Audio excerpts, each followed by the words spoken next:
嗨，大家好，我是依依。我有話想說呢，先用廣東話啦，廣東話啦。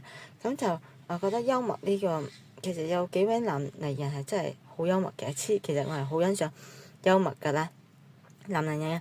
咁冇講嗰啲棟篤笑啊，嗰啲 comedian 啊，好似黎智英啊、Douglas Lim 啊嗰啲就梗係幽默啦。因為佢哋可以黃子華啊、林敏聰啊，佢都係一係可以企喺個台上講幾粒鐘。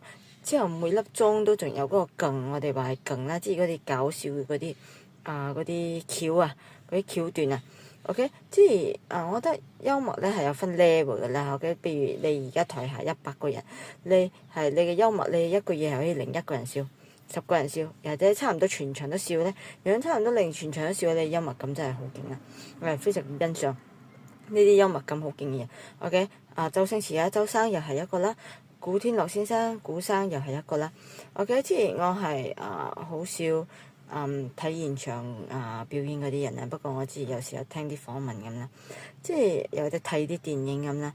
雖然我都唔係話算睇好多電影，咁就其實我覺得古生啊、周生佢哋可以諗到嘅橋段就係啲所謂幽默就知。你可以好似人哋一句對白落嚟，你就諗到第二句對白要點接，即係你又接得好搞笑，即係你又點講呢？其實我覺得佢哋頭腦係轉數真係好快，即係啲幽默嘅人啊、棟篤笑嘅人啊，定係呢啲搞笑即係習慣搞笑嘅人，其實佢哋嗰個腦係真係轉數得好快，係真係好值得我哋佩服同欣賞嘅。林敏聰先生啊等等啦，因為佢哋就知你。俾我普通人一句對白，可能我就諗到第二句對白要咁接，之後你又俾我第3句，我諗到第4句咁接，就好普通啊！之前冇話特別搞笑，或者少少搞笑，但係佢哋可以做到，即係佢哋突然間會諗到一個接法係真係令到全場都大笑。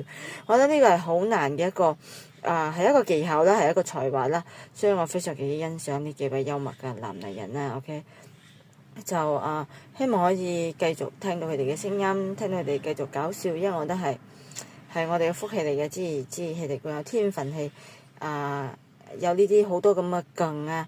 OK， 就令我哋好似可以開懷大笑咁啦。古生係我其中一個非常嘅欣賞，因為我聽佢訪問之係有時接到嗰啲對白我都會覺得我真係會微笑啦，即係會嘴角生癢嘅嗰種啊，所以我覺得非常嘅欣賞佢哋。多謝。